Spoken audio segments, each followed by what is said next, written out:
নমস্কার। শুরু করছি আজকের গল্প, শ্রী প্রভাত কুমার মুখোপাধ্যায়ের গল্প অদ্বৈতবাদ। গল্পটি মানসিক ও মর্মবাণীতে ফাল্গুন সংখ্যায় 1323 সালে প্রকাশিত হয়েছিল। সঙ্গে থাকুন। ভালো লাগলে চ্যানেলটি সাবস্ক্রাইব করুন, লাইক করুন, শেয়ার করুন। শুরু করছি আজকের গল্প, শ্রী প্রভাত কুমার মুখোপাধ্যায়ের অদ্বৈতবাদ।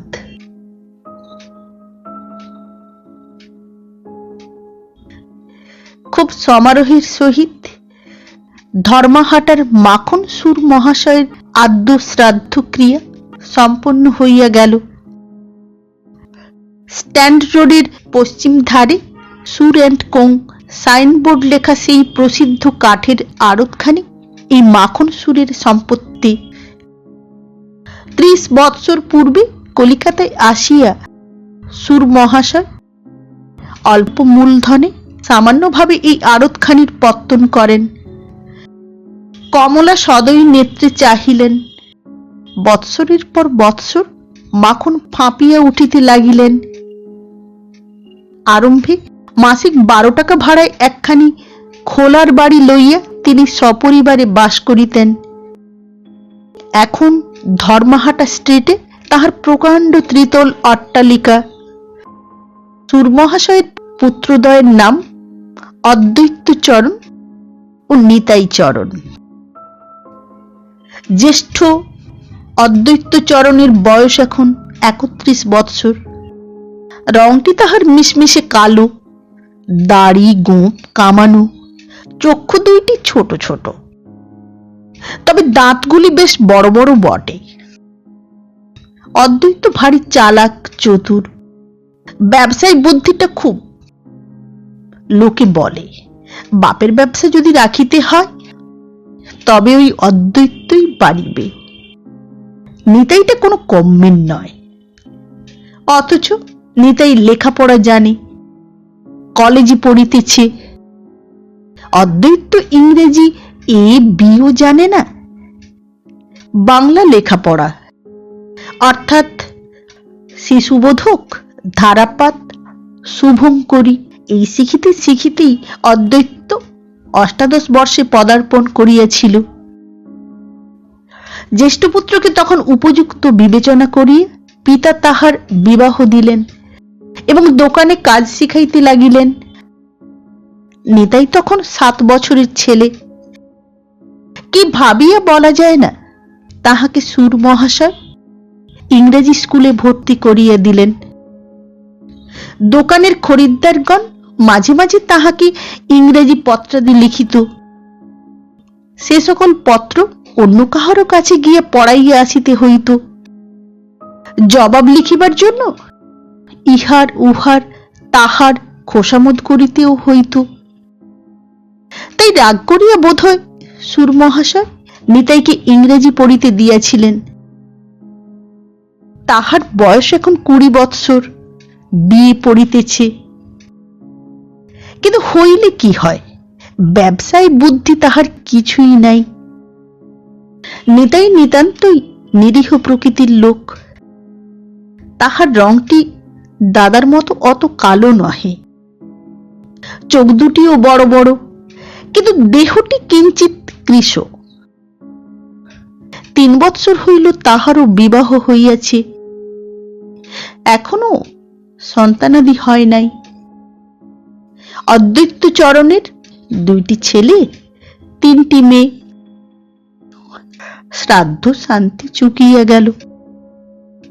গ্রাম হইতে এই উপলক্ষে আত্মীয় কুটুম্ব যাহার আসিয়াছিল তাহারাও কালীঘাট, চিড়িয়াখানা, থিয়েটার ও বায়োস্কোপ দেখা শেষ করিয়া একে একে বাড়ি ফিরিল। অদ্বৈত নিতাইকে নিভৃতি পাইয়া বলিল, এতদিন বাবা বেঁচে ছিলেন, আমরা 2 ভাই পর্বতের আড়ালে ছিলাম। কোনো ভাবনা ছিল না, চিন্তা ছিল না, পায়ের উপর পা দিয়ে বসে খেয়েছি। এখন তার স্বর্গবাস হলো। এখন কারবারটির সম্বন্ধে কিরকম ব্যবস্থা করা যায় বলো দেখি। নিতাই তাহার চশমা বন্ধ চক্ষু দুইটি দাদার পানে তুলিয়া ফ্যাল ফ্যাল করিয়া চাহিয়া রহিল। অদ্বৈত বলিল, এ বিষয়ে তুমি কিছু ভেবেছ? নিতাই পূর্ববৎ কয়েক মুহূর্ত চাহিয়া থাকিয়া বলিল, আজ্ঞে। কারবারটির সম্বন্ধে কিরকম বন্দোবস্ত করা যাবে এইবার এটা ঠিক করতে হয় তো। পৈতৃক সম্পত্তি, আমরা দুই ভাই, আমার আটানা তোমার আটানা। নিতাই এবার চক্ষু নত করিল, বলিল, ও। অদ্বৈত বলিল, দোকান আমার একার নয়, তোমার আমার দুজনেরই। কিভাবে দোকান চালানো হবে সেইটা একটা ঠিক করো। নিতাই বলিল, আমি তো ওসব বিষয় কিছু জানিনি দাদা, আপনি যা ভালো বোঝেন। অদ্বৈত তাহার ন্যাড়া মাথার পশ্চাৎভাগে হাত বুলাইতে বুলাইতে বলিল, দোকানটি ধরো যেমন চলছিল সেইভাবেই চলবে তো? আর না হয় তুমি যদি আলাদা হয়ে কারবার চালাতে চাও তাও হতে পারে। পাড়ার 5 জন ভদ্রলোককে ডেকে বাড়িখানা আর দোকানে যা আছে দুজনকে তারা ভাগ বাটরা করে দিতে পারেন, ভবিষ্যতে কোনো রকম গোলমাল না হয়, এই আর কি। নিতাই বলিল, দাদা ও কথা আমায় কেন বলছেন? আপনি তো জানেন বিষয় বুদ্ধি আমার কম, আমি ওসব কিছু জানিও না বুঝিও না। ওসব সম্বন্ধে আপনি যা ভালো বোঝেন তাই করুন। অদ্বৈত কিয়ৎক্ষণ ভাবিল, শেষে বলিল, তা বেশ, যেমন আমরা আছি সেই রকমই থাকি, ভিন্ন হওয়া তো ভালো নয়। লোক তো ধর্ম তো দুই হিসেবেই খারাপ। তবে বুঝলে কিনা ভাই, এক এক কলিকাল, তার উপর তুমি ইংরেজি পড়েছ, গোড়া বেঁধে কাজ করাই ভালো। আমার উপরেই তুমি যখন ভার দিচ্ছ, আমার যা মতলব তা তোমায় বলি শোনো। নিতাই নিরুপায় ভাবে দাদার পানে চাহিয়া রহিল। তাহার ভাবটা যেন এইসব বাজে কথা আমায় না শুনাইয়া যখন ছাড়িবেনই না, তখন বলো, শুনিতেই হইবে। অদ্বৈত বলিল, আমি বলি যে ব্যবসা যেমন চলছে তেমনি চলুক। বাবা যেমন গদির কাজকর্ম সব নিজে দেখতেন, আমাকেও সেই রকম দেখতে হবে। আমার খাটুনি খুব বাড়বে, এই তার কি করব। তারপর দোকানের খরচ আর ন্যায্য সংসার খরচ বাদে যেটা মুনাফা হবে সেইটে আধা আধি বকরা করে আমার হিস্সা আমার নামে, তোমার হিস্সা তোমার নামে খাতায় জমা করা থাকবে, কি বলো? যে আজ্ঞে বলিয়া পলায়ন চেষ্টায় নিতাই উঠিয়ে দাঁড়াইল। অদ্বৈত বলিল, বসো বসো, আরো কথা আছে, শোনো। নিতাই নিতান্ত নিরুপায় ভাবে আবার বসিয়া পড়িল। অদ্বৈত বলিল, মুনাফার টাকা ধরো তোমার হিস্সা আমার হিস্সা খাতায় জমা হলো, তারপর সে টাকাটা বলিয়ে অদ্বৈত ভ্রু কুঞ্চিত করিয়া টাকাটার গতি কি হবে তাই বোধহয় ভাবিতে লাগিল। ক্ষণ পরে বলিল, সে টাকাটার সমস্তই কি আমরা তুলে নেব, না তার কিছু অংশ ব্যবসাতেই আবার ফেলব? তোমার মত কি? নিতাই বলিল, যেটা ভালো হয় আমার মত কিছু টাকা, শতকরা 50 টাকা অন্তত বছর কতক এখন ব্যবসাতেই ফেলা যাক। বাবা যখন আরম্ভ করেছিলেন তখন কখানেই বা দোকান ছিল।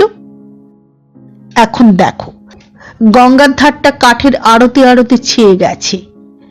কারবারটা একটু ফলাও না করলে শেষে আমরা দাঁড়াতেই পাবো না।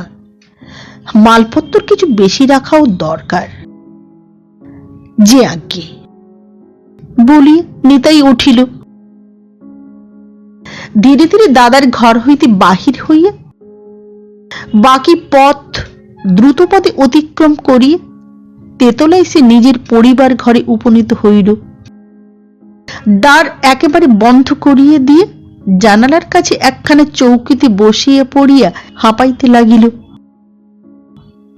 একই ব্যবসার প্রসঙ্গ, তাও আবার শুষ্কং কাষ্ঠং, বকরা আর হিস্সা আর মুনাফা। দাদার যেমন কাণ্ড, নিতাইয়ের শ্বাস বন্ধ হইয়া আসিয়াছিল আর কি। খোলা জানালা দিয়ে রবি করুজ্জ্বল নীল আকাশের দিকে অনেকক্ষণ চাহিয়া থাকিয়া নিতাই ক্রমে প্রকৃতিস্থ হইয়া উঠিল। তাহার পর উঠিয়া টেবিলের উপর হইতে একখানি বই আনিয়া মৃদুস্বরে পড়িতে লাগিল। আজ বসন্তে বিশ্ব খাতায় হিসিব নেইকো পুষ্পে পাতায় ইত্যাদি। নিতাই নিজের পড়াশোনা লইয়া ব্যস্ত রহিল। অদ্বৈত দোকানের উন্নতি করিবার জন্য উঠিয়া পড়িয়া লাগিল। প্রথমে অদ্বৈত দোকানের গদিকে অফিসে পরিণত করিল। দুইখানা ভাঙা নড়বড়ে অনুচ্চ চৌকি জোড়া দিয়া তাহার উপর ছিন্ন মলিন মাদুর বিছাইয়া কর্মচারীরা বসিয়া খাতাপত্র লিখিত।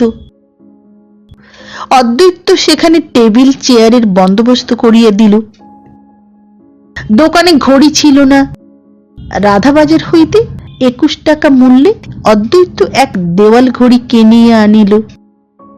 ঘরে তৈয়ারি বাংলা কালির পরিবর্তে ইংরেজি কালি, খাগড়ার কলমের পরিবর্তে স্টিল পেন এবং কালি শুকাইবার জন্য ন্যাকড়ার পুঁটলির পরিবর্তে ব্লটিং কাগজ আমদানি হইল।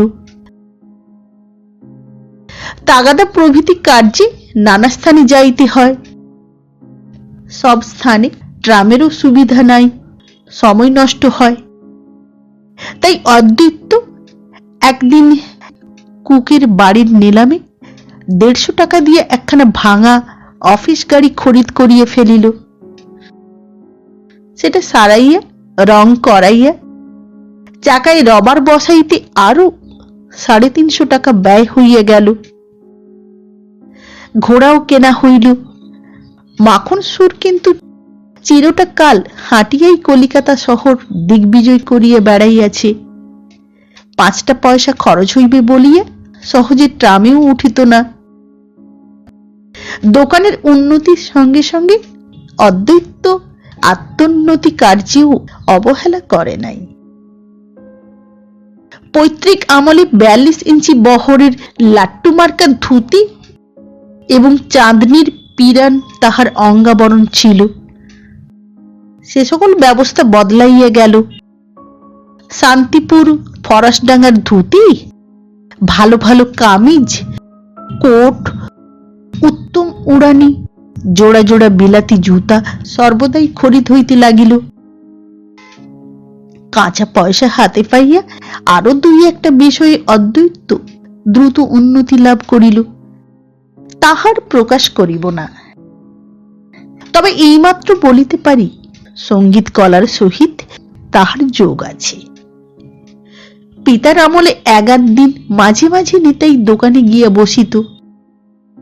এখন তাহাও করে না। সর্বদাই নিজের পড়াশোনা লইয়াই ব্যস্ত থাকে। অদ্বৈত মাসে মাসে নিয়মিত ভাবে হাত খরচের জন্য 30টি করিয়া টাকা আনিয়া দেয়। তাহাতেই তাহার কলেজের বেতন, বস্ত্রাদি ও বই কেনার ব্যয় সংকুলন হইয়া যায়। তবে তাহার স্ত্রী গোলাপ কামিনী মাঝে মাঝে তাহাকে ইহা চাই উহা চাই বলিয়া বিরক্ত করে। ওই 30 টাকার মধ্যেই যতদূর হয় গোলাপ কামিনীর কামনাও সে পূর্ণ করিতে চেষ্টা করে। অক্ষম হইলে দিন কতক অন্তঃপুরে না গিয়ে বহির্বাটিতেই শয়ন করিয়া থাকে। মাসের পর মাস কাটিল, বৎসরের পর বৎসর ঘুরিয়া গেল। নিতাই বিয়ে এবং ক্রমে এমএ পাশ করিল। ইতিমধ্যে নিতাইয়ের 2টি সন্তান হইয়াছে। ছেলেদের দুধ প্রভৃতি সংসার হইতেই সরবরাহ হয়, কিন্তু তাহাদের পোশাকি কাপড় জুতা প্রভৃতি দ্রব্য নিতাইকেই কিনিতে হয়। অথচ ওই 30 টাকা মাত্র সম্বল, তাই সে এখন আর ইচ্ছামতো পুস্তকাদি কিনিতে পারে না। প্রায় ইম্পেরিয়াল লাইব্রেরিতে গিয়ে সারা দিন বসিয়া পড়ে। আষাঢ় মাস, বিকালের দিকে আকাশে খুব মেঘ করিয়া উঠিল। ইম্পেরিয়াল লাইব্রেরির পাঠাগারে বসিয়া যাহারা পড়িতেছিল তাহারা বই গুটাইয়া তাড়াতাড়ি বাড়ি চলিয়া গেল। তাহাদের দেখা দেখি নিতাইও উঠিল। যে বইখানি পড়িতেছিল তাহার জন্য রসিদ লিখিয়া দিয়ে বইখানি হাতে লইয়া নিতাই বাহির হইল। লাইব্রেরিতে তাহার টাকা জমা ছিল। বাহিরে আসিয়া নিতাই দেখিল পশ্চিম দিকটা একেবারে কালো চিক্কন মেঘে অন্ধকার হইয়া গিয়াছে। ঘন ঘন বিদ্যুৎ স্ফুরণ হইতেছে। মোড়ে একখানা গাড়ি দাঁড়াইয়াছিল। ভাবিল গাড়ি করি। তখন মনে হইল তহবিলে তাহার টাকা নাই, ভাড়া দিবে কোথা হইতে। সুতরাং ফুটপাত ধরিয়া পদব্রজেই সে গৃহাভিমুখে চলিল। প্রত্যহই সে পদব্রজে আসিত, পদব্রজেই যাইত। ট্রামের পয়সা বাঁচাইবার উদ্দেশ্য নহে। এই যাতায়াতই সারা দিন রাত্রির মধ্যে তাহার একমাত্র ব্যায়াম। এটুকু না হইলে স্বাস্থ্য রক্ষা হয় না। ক্যানিং স্ট্রিটের মোড়ে পৌঁছিতে না পৌঁছিতে ঝড় আরম্ভ হইল। কয়েকদিন বৃষ্টি বন্ধ থাকায় রাস্তায় খুব ধুলা জমিয়েছিল। সেই ধুলা উড়িয়া চারিদিক একেবারে অন্ধকার হইয়া উঠিল। নিতাই সাবধানে পথ চলিতে লাগিল। এইরূপে কষ্টে ক্রমে হ্যারিসন রোডের মোড় অবধি পৌঁছিলে প্রবল বেগে বৃষ্টি আরম্ভ হইল। নিতাইয়ের ছাতা ছিল না। ছাতা থাকিলেও সেই ঝড়ে কোনো ফল হইত না। বইখানি ভিজিয়া নষ্ট হইয়া যায়, এই চিন্তাতেই নিতাই ব্যাকুল হইয়া উঠিল। সে দাঁড়াইয়া পড়িল। তাড়াতাড়ি কোটটি খুলিয়া তাহারই মধ্যে বইখানি বেশ করিয়া জড়াইল। তাহার উপর চাদরখানি জড়াইল। পটলিটি বগলে করিয়া ভিজিতে ভিজিতে নিতাই পথ চলিতে লাগিল।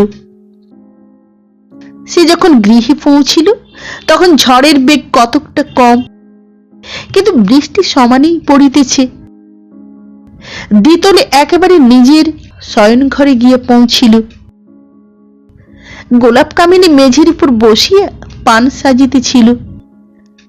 স্বামীকে সেই অবস্থায় দেখিয়া উঠিয়া আসিয়া বলিল, ও আমার পোড়া কপাল, এ কি কাণ্ড! ভিজে গেছি বলিয়াই নিতাই বইখানির বস্ত্রাবরণ উন্মোচন করিতে লাগিল। গোলাপ বলিল, ছাতা নিয়ে যাওনি? না, ছাতা তো আমার নেই। কেন? ছাতা কি হলো? হারিয়ে গেছে। আর যে ঝড়, ছাতা থাকলেই বা কি হতো? এ বৃষ্টি কি ছাতায় আটকায়? যেখানে রোজ পড়তে যাও সেইখান থেকেই আসছো তো? হ্যাঁ। সেখানে ঠিকই গাড়ি পাওয়া যায় না?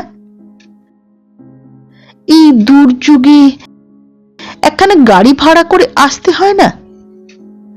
1 টাকা কি 1.5 টাকাই লাগতো।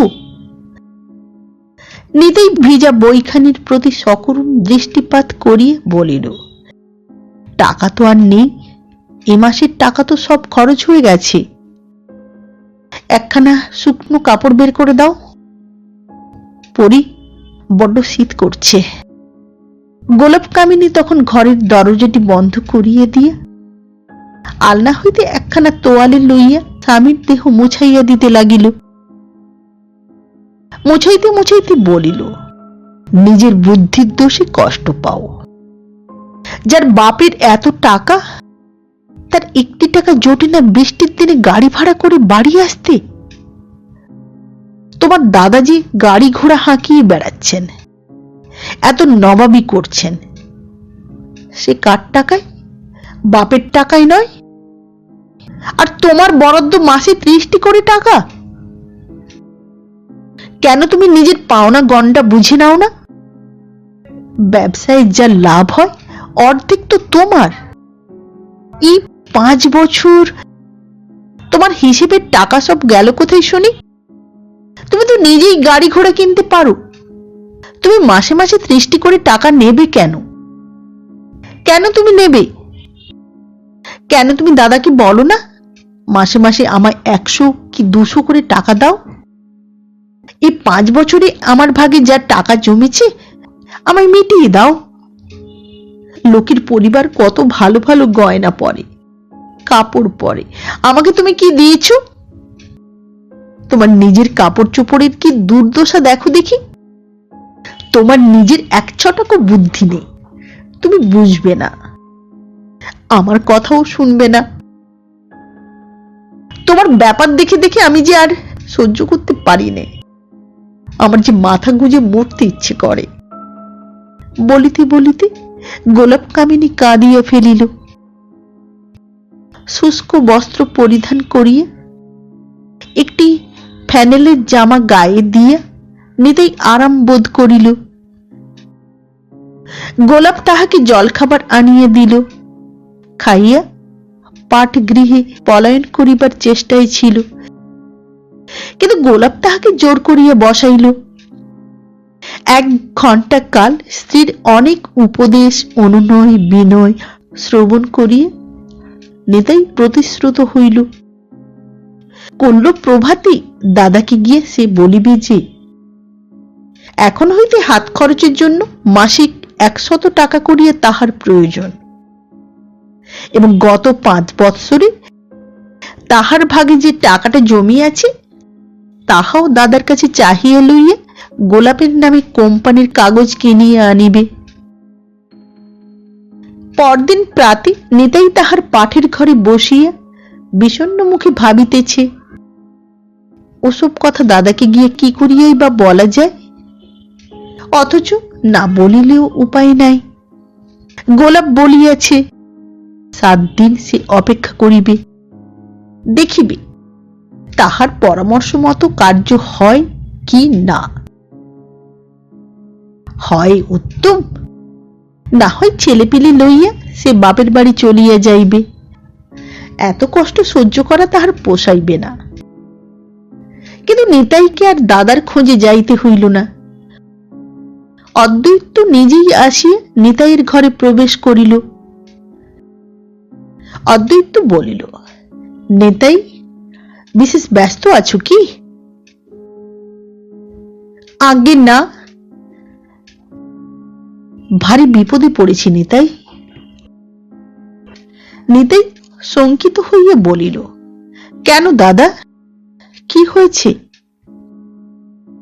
অদ্বৈত একখানে চেয়ারে বসিয়ে পড়িয়া বলিল, ব্যবসাটি তো আর রাখা যায় না।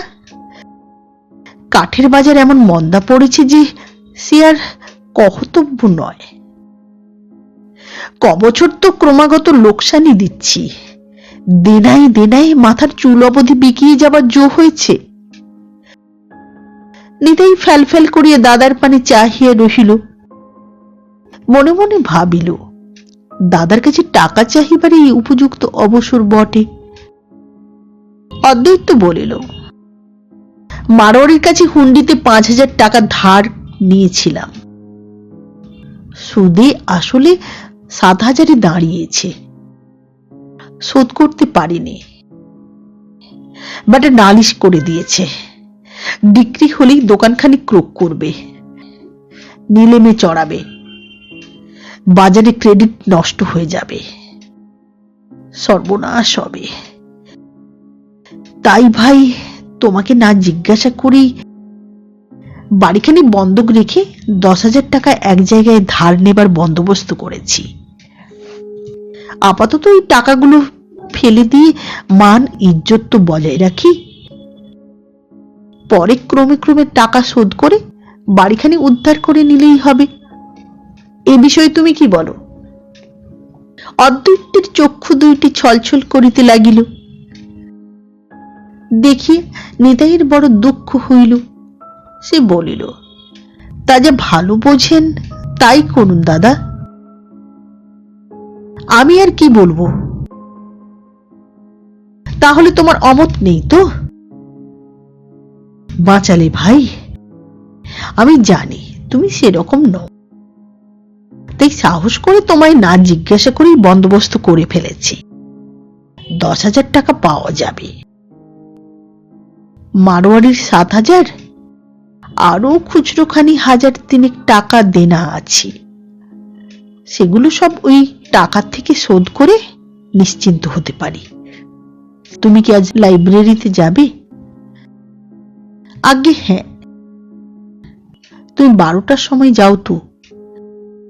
আজ একটু সকাল সকাল খেয়ে নিও, 11টার সময় আমার সঙ্গে গাড়িতেই বেরিও।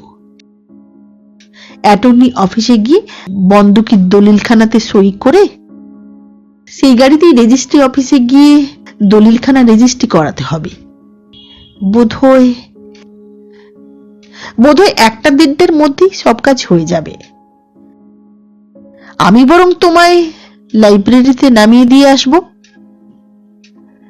বাড়ি বন্ধক দিয়ে টাকা ধার করার পর নিতাই একদিন দাদাকে বলিল যে মাসে 30 টাকায় তাহার সংকুলান হয় না, বড় টানাটানি হয়। অদ্বৈত বলিল, সে তুমি কি বলবে ভাই, আমি কি দেখতে পাচ্ছি নে? এখন ঈশ্বরের ইচ্ছে তোমার ছেলে পিলে হয়েছে, খরচ বেড়েছে, সবই বুঝি। এক সময় মনে করেছিলাম ছেলে পেলে হলে তোমার হাত খরচের টাকা মাসে 100 টাকা করে দেব, কিন্তু ভগবান যে বাদ সাধলেন। কারবারের যা অবস্থা, খরচ বাড়াবো কি, খরচ কমাবার চেষ্টাতেই মুখে রক্ত উঠে মরি। তা এক কাজ করো, এ মাস থেকে তুমি মাসে 50 টাকা করে নিও। ভগবান যদি আবার দিন দেন তখন। 50 টাকার কথা শুনিয়ে গোলাপ কামিনী প্রথমে মাথা নাড়া দিয়েছিল, কিন্তু নিতাই তাহাকে বুঝাইয়া বলিল যে কারবারের যেরূপ অবস্থা, টাকার যেরূপ টানাটানি, তাহাতে ইহাই এখন যথেষ্ট। গোলাপ মাথা নাড়িয়ে বলিল, কারবারের ভারী খোঁজ তুমি রাখো কিনা? নিতাই বলিল, কারবারের অবস্থা যদি ভালো হবে তবে দাদা ও কথা বলবেন কেন? গোলাপ ঠোঁট উল্টাইয়ে বলিল, দাদা বলেছেন তাই একেবারে বেদবাক্যি। গা জ্বালা করে কথা শুনলে। আরো 1 বৎসর কাটিল। ভাদ্র মাস, অনেকদিন বৃষ্টি বন্ধ হইয়া অত্যন্ত গুমুট করিয়াছে। রাত্রে গোলাপ শয্যায় শুইয়া এপাশ ওপাশ করিতেছিল, তাহার নিদ্রা আসিতেছিল না। নিতাই নিমন্ত্রণে গিয়াছিল। রাত্রি 12টার সময় সে বাড়ি ফিরিয়া আসিল। শয়নকক্ষে গিয়া স্ত্রীকে জাগরিত দেখিয়া বলিল, তুমিও যে জেগে রয়েছ দেখছি। আমি ভেবেছিলাম এত রাত্রি হয়েছে সবাই ঘুমিয়ে পড়েছে, বাড়িতে গিয়ে হয়তো কত ডাকাডাকি করতে হবে। গোলাপ বলিল, যে গরম, ঘুম হচ্ছে না। তোমায় কি দরজা খুলে দিলে? আমি কড়া নাড়তেই দাদা নিজে গিয়ে খুলে দিলেন। দেখলাম নিচের ঘরে বাতি জ্বলছে, দোকানের দুজন মুহুরি রয়েছে, কি সব হিসেবপত্র লেখা হচ্ছে। দাদাকে জিজ্ঞাসা করায় তিনি বললেন, কাজের ভিড়ে দিনের বেলা খাতা লেখার সুবিধে হয় না। তারপর পুজো এসে পড়ল, পুজোর দেনা পাওনার হিসেবপত্র তৈরি হচ্ছে।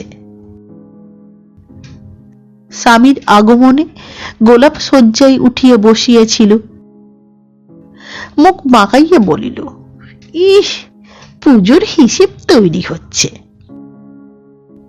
নিতাই শয্যা প্রান্তে বসিয়া স্ত্রীর পানে চাহিয়া বলিল, কেন, কি হচ্ছে তবে?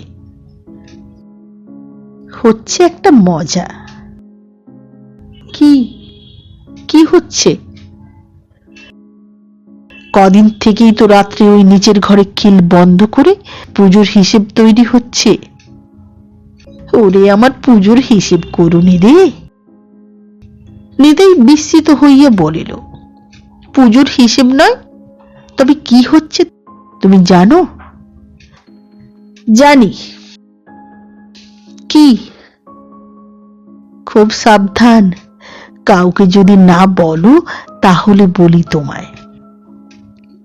নিতাই বলিল, আচ্ছা, কাউকে আমি বলবো না।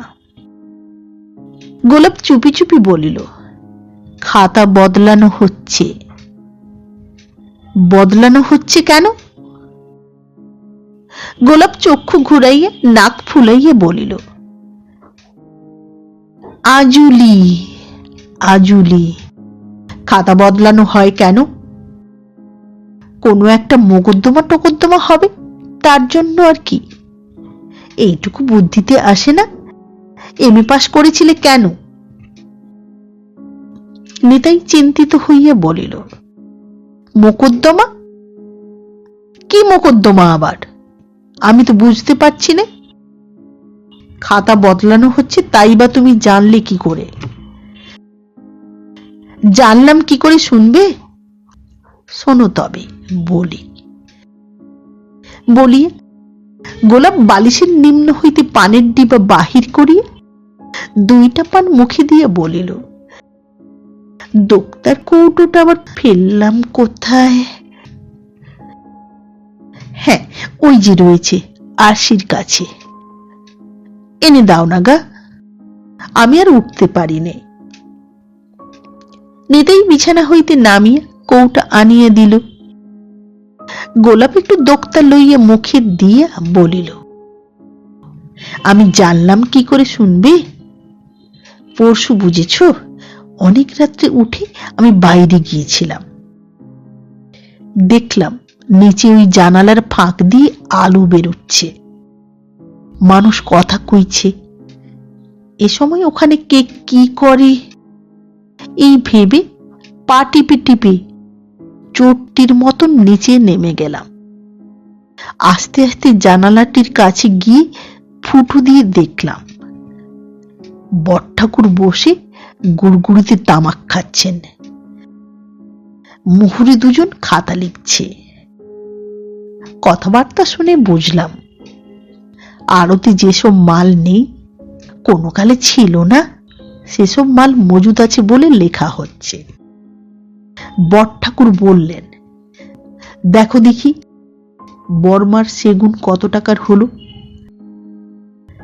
একজন বললে, ঠিক দিয়ে ৮,০০০ টাকার হয় কিনা সন্দেহ। বড়ঠাকুর বললেন, হাজারি যখন করলে তখন একটুর জন্য আর কেন, ১০,০০০ই দাঁড় করাও। নিতাই শয়ন করিয়া যতক্ষণ জাগিয়া রহিল, মনে কেবলই ভাবিতে লাগিল, এসব যে জাল জুচ্চুরি ব্যাপার বলে মনে হচ্ছে। দাদার মতলবটা কি? পরদিন প্রাতে দাদাকে নিতাই বলিল, দাদা, এ মাসের টাকা আজ আমায় পাঠিয়ে দেন তো ভালো হয়। হকারের দোকানে এক সেট ভালো গিভেন্স হিস্ট্রি আছে, 25 টাকা চেয়েছে, সেইটি আজ কিনে আনবো।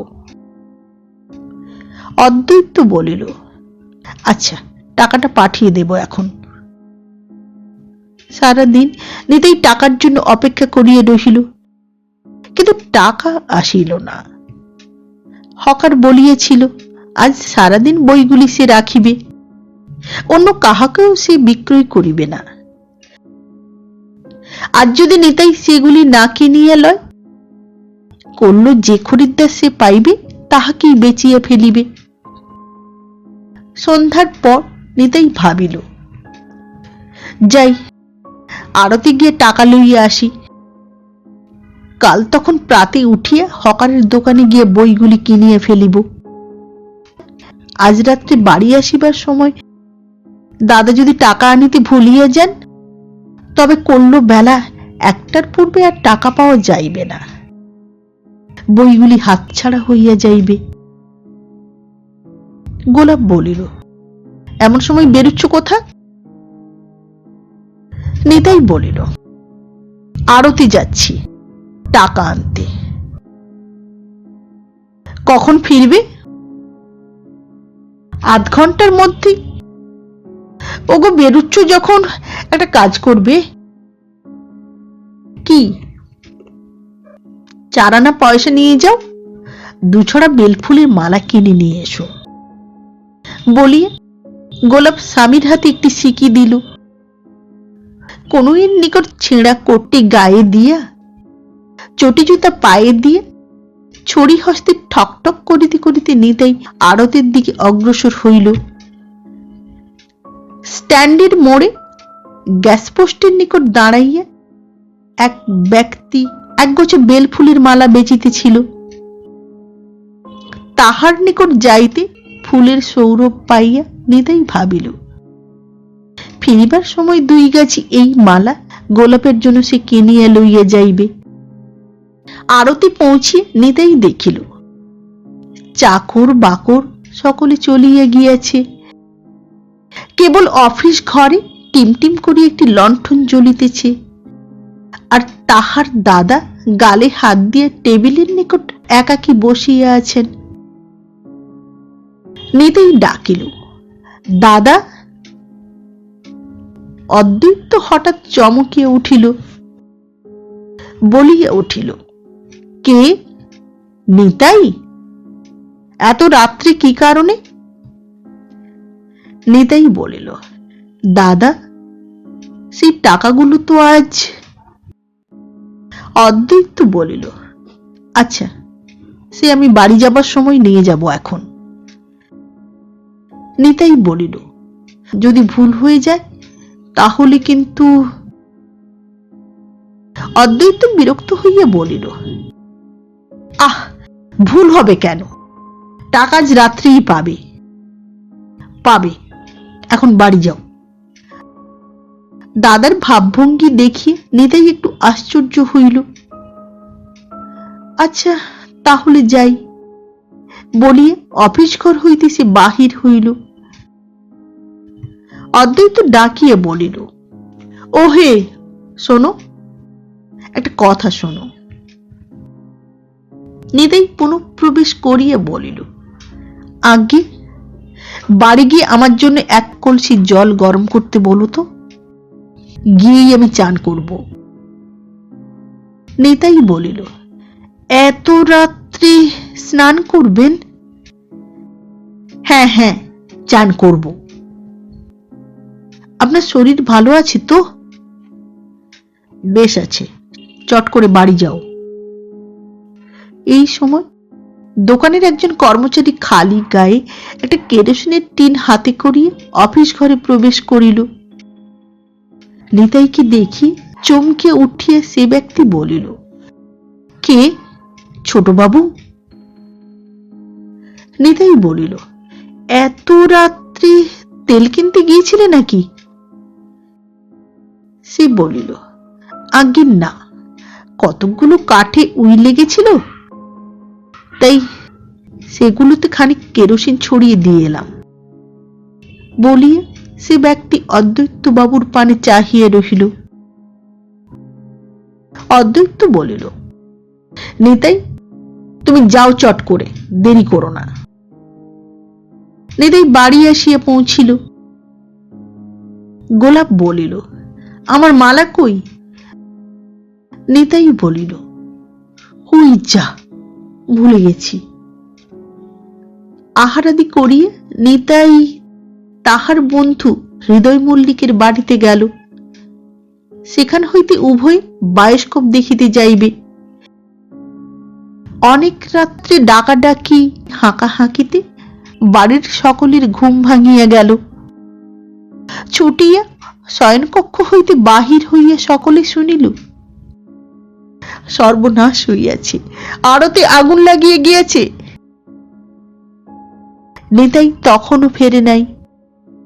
খালি গায়ে খালি পায়ে অদ্বৈত আড়তের দিকে ছুটিল। রাত্রি তখন 2টা। বাড়ির অনেকেই কর্তার পশ্চাৎ পশ্চাৎ ছুটিল। স্ট্যান্ড রোডে পৌঁছিয়া আড়তের দিকে চাহিয়া সকলে দেখিল অগ্নিদেব শত শত লোল রসনা বিস্তার করিয়া ভৈরব হুঙ্কারে নৃত্য করিতেছেন।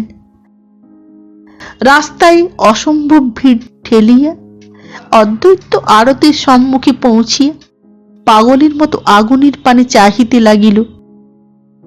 বুক চাপড়াইতে চাপড়াইতে বলিতে লাগিল, হায় হায় হায়, কি সর্বনাশ হয়ে গেল, হায় হায়, কি সর্বনাশ হয়ে গেল। শুধু সুর কোম্পানির আড়তি যে ভস্মসাৎ হইয়া গিয়েছে তাহা নয়, আশেপাশের আরো 2-3 খানি আড়তির অনেক কাঠ পুড়িয়ে গিয়েছে। সুর কোম্পানির 50,000 টাকার আগুন বীমা করা আছে। অগ্নিদাহের 2 দিন পরে রাত্রি গোলাপ কামিনী নিতাইকে বলিল, ওগো, একটা ভারী মজার কথা শুনলাম। নিতাই বলিল, কি? গোলাপ টিপি টিপি হাসিয়া বলিল, আমাদের আড়তে কি করে আগুন ধরেছিল জানো? কি করে?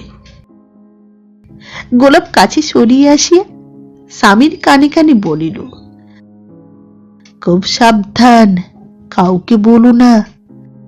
রাত্রি আড়তে গিয়ে বড়ঠাকুর নিজে আগুন দিয়ে এসেছিলেন। নিতাই বলিল, কে বললে তোমায়? গোলাপ বলিল, সেদিন তুমি আড়ত থেকে ফিরে এসে বড়ঠাকুরের জন্য 1 কলসি জল গরম করতে বললে না? রাত্রি 9টার সময় তুমি খেয়ে দিয়ে চলে গেলে বায়োস্কোপ দেখতে। বড়ঠাকুর যখন বাড়ি এলেন তখন রাত 10টা। দিদি আমার কাছ থেকে সাবান চেয়ে নিয়ে গেলেন। বললেন, তোমার ভাসুর মেখে চান করবেন। দিদিকে আমি জিজ্ঞাসা করলাম, এত রাত্রে সাবান মাখবেন কেন? দিদি বললেন, কি জানি ভাই, গায়ে কিরকম করে কেরোসিন তেল পড়ে গেছে, গা ময় গন্ধ। স্ত্রীর কথা শুনিয়া নিতাইয়ের মনে সে রাত্রি আড়তে দৃষ্ট ঘটনাবলীর একটা সুসংগত অর্থ বোধ যেন হইতে লাগিল। সে কথা স্ত্রীকে না জানাইয়া কেবলমাত্র সে বলিল, তারপর? তারপর কাল রাত্রে, বুঝেছ, তুমি তো ঘুমিয়ে গেলে। ভাড়ার ঘরে দোক্তার কৌটোটা ফেলে এসেছিলাম, সেইটে গেলাম খুঁজতে। কৌটোটা নিয়ে যখন ফিরছি, দিদির ঘরের কাজ দিয়ে আসছি, ফিস ফিস করে কথার আওয়াজ শুনতে পেলাম। আমার অভ্যেস কি না, কেউ গোপনে কিছু বলা কোয়া করছে দেখলি আড়ি না পেতে থাকতে পারিনি। জানালায় একটা ফুটো আছে, সেই ফুটোতে কানটি লাগিয়ে দাঁড়িয়ে রইল। দিদি বলছেন, বীমার টাকাটা কতদিনে পাওয়া যাবে? বড়ঠাকুর বলছেন, 3 মাসের কম তো নয়। দিদি বললেন, মাল কত টাকার পুড়েছে? বড়ঠাকুর বললেন, 1004-5 খুব হবে। খাতায় 65,000 লিখে রাখা হয়েছে। তা ধরো 50,000 পাওয়া যাবে। তার মধ্যে মুহুরি দুজনকেই তো 2,000 দিতে হবে। দিদি বললেন, ওদের 2,000 কেন? ওরা তো আর তোমায় আগুন দিতে দেখেনি। বড়ঠাকুর বললেন, আগুন দিতেই দেখেনি, খাতাও বদলেছে ওরা। কাঠে ক্যানেস্তারা কেরাসিন তেলও ঢেলেছে ওরা। ওদের 2,000। তারপর 20-22,000 টাকা দেনা রয়েছে। সব দিয়ে থুয়ে 1,025 থাকবে বোধ হয়। দিদি বললেন, ওইসব টাকারই আবার কাঠ কিনবে? বড়ঠাকুর বললেন, ওরকমই কি আর ভালো রকম আড়ত একটা হয়? দিদি হেসে বললেন, বুদ্ধি করেছ ভালো।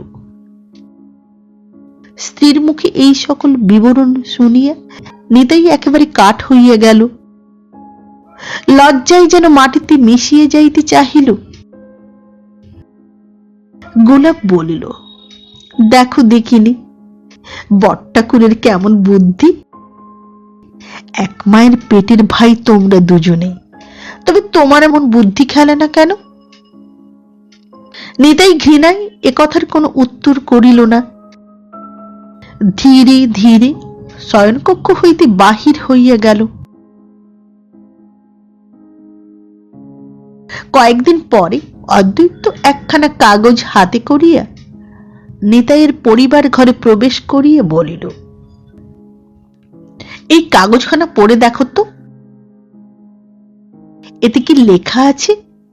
আমায় সব বুঝিয়ে বলো। নিতাই দেখিল কাগজখানা অ্যাটর্নি বাড়ির ফর্মে লেখা। অগ্নিদাহের বিবরণ দিয়ে অদ্বৈত ও নিতাই দুই ভাইয়ের তরফ হইতে বীমা কোম্পানির নিকট 50,000 টাকার দাবি করা হইতেছে। নিতাই সমস্তটা অনুবাদ করিয়া দাদাকে শুনাইল। অদ্বৈত বলিল, ঠিক আছে, কলমটা দাও তো। কলম লইয়া অদ্বৈত কাগজে নিজ নাম সই করিয়া দিল। নিতাইকে বলিল, তুমি সই করো। নিতাই বলিল, দাদা, আমি তো এ কাগজে সই করতে পারবো না। অদ্বৈত বলিল, কেন? এতে যে সব মিথ্যে কথা লেখা রয়েছে। অদ্বৈতের মুখখানা হঠাৎ সন্ত্রস্ত হইয়া উঠিল। সে বলিল, কেন? মিথ্যে কোনখানটা? আমাদের ফার্ম আগুন লেগে পুড়ে যায়নি। নিতাই বলিল, গিয়েছিল, কিন্তু আগুন দিয়েছিল কে? অদ্বৈত রুদ্ধশ্বাসে বলিল, কে আগুন দিয়েছিল? নিতাই বলিল, আপনি। অদ্বৈত কম্পিত স্বরে বলিল, আমি? নিতাই বলিল, আপনি। তুমি এমন কথা বলো? বলি। কি করে জানলে তুমি? সেদিন রাত্রি 1:30টার সময় আড়তে কেন ঢুকেছিলেন দাদা? আমি আড়তে ঢুকেছিলাম? কে বললে তোমায়? আমি তো ঘরে শুয়েছিলাম। আগুনের খবর শুনে তখন সেখানে ছুটে গেলাম। নিতাই বলিল, না দাদা, ও কথা কেন বলছেন? সেদিন রাত্রে হৃদয় মল্লিকের সঙ্গে আমি বায়োস্কোপ দেখতে গিয়েছিলাম। তার মোটরে তার সঙ্গে ফিরছিলাম। আড়তের কাছাকাছি মোটর যখন এলো তখন দেখলাম কে একজন আড়তের ফটকের তালা খুলছে। তারপরে মোটরের দিকে আপনি চেয়ে দেখলেন, বাতির উজ্জ্বল আলো আপনার মুখের উপর পড়ল। ভাবলাম বিশেষ কোনো কাজে আপনি আড়তে এসেছেন। সে রাত্রি হৃদয় মল্লিকদের ওখানেই আমি শুয়ে রইলাম। সকালবেলা বাড়ি ফিরেই সকল ব্যাপার শুনলাম। বাম হস্তে কপাল টিপিয়ে ধরিয়ে অদ্বৈত এই কথাগুলি শুনিতেছিল। শেষ হইলে একটি দীর্ঘ নিঃশ্বাস ফেলিয়ে বলিল, হা ভগবান। ঘৃণায় নিতাইয়ের মন তিক্ত হইয়া উঠিল। সেদিন সন্ধ্যা বেলায় অদ্বৈত নিতাইকে নিজ শয়নকক্ষে ডাকাইয়া পাঠাইল। নিতাই সেখানে গিয়ে দাঁড়াইতেই সে বলিল, বসো ভাই, অনেক কথা আছে। নিতাই বসিল। অদ্বৈত বলিল, তোমার মনের ইচ্ছেটা কি? আমাদের সর্বনাশ হয়ে যায়, আমরা পথের ভিখিরি হয়ে যাই, গাছতলায় বাস করি, তোমার মনের ইচ্ছেটা কি? নিতাই কোনো কথা বলিল না, নীরবে নত মস্তকে বসিয়া রহিল। অদ্বৈত বলিল, বীমার টাকাটা যদি না পাওয়া যায় তবে আমাদের আহার চলবে কি করে? তা কিছু ভেবেছ? আড়তে তো আর কুটো গাছটিও নেই। কাচ্চা বাচ্চা নিয়ে এই কলকাতা শহরে হা অন্ন করে প্রাণ বেরিয়ে যাবে যে। নিতাই বলিল, আমি একটা চাকরির চেষ্টা করছি দাদা। অদ্বৈত বলিল, চাকরি? কত টাকা মাইনের চাকরি তুমি আশা করো? বিএ এম এর কি দুর্দশা শব্দ দেখছি। 100 টাকা জুটি কিনা সন্দেহ। তাতে কি আমাদের সংসার চলবে?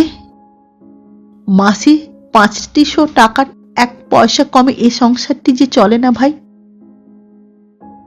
এমন সময় নিতাইয়ের বৌদিদি আসিয়া প্রবেশ করিলেন। তিনি বলিলেন, ঠাকুরপুর মত হলো? জিজ্ঞাসা করো। বলিয়া অদ্বৈত একটি দীর্ঘ নিঃশ্বাস পরিত্যাগ করিল। বৌদিদি বলিলেন, কেন ঠাকুরপো অমত করছো? ওতে দোষটা কি হয়েছে?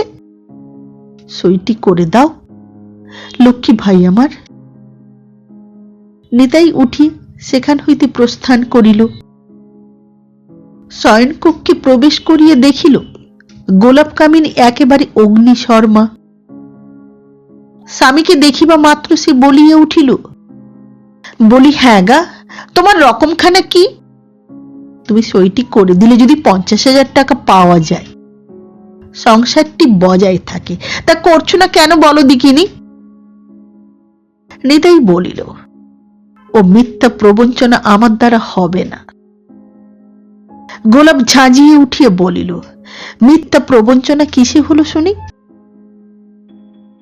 নিতাই বলিল, প্রবঞ্চনা নয় কি তবে?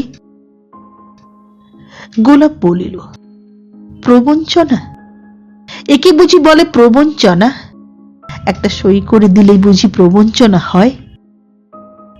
যা বলি তা শোনো, নিজের ঘটে তো নেই তোমার বুদ্ধি, আমার কথাও শুনবে না? এই করে করে চিরটা কাল কষ্ট পেয়ে এসেছো, একবার আমার কথাটা শুনে দেখো দেখি। নিতাই বলিল, কি বলো? ওসব আহম্মুকি ছেড়ে দাও। দাদাকে গিয়ে বলো, দাদা আমি সই করব, কিন্তু আপনি যে টাকাটা পাবেন তা থেকে 10,000 টাকা আমায় দিতে হবে।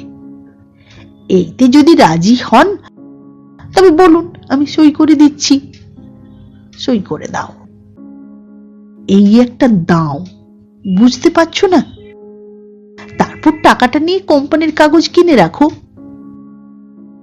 নিতাই শ্লেষের সহিত বলিল, তোমার নামে কিনবো তো?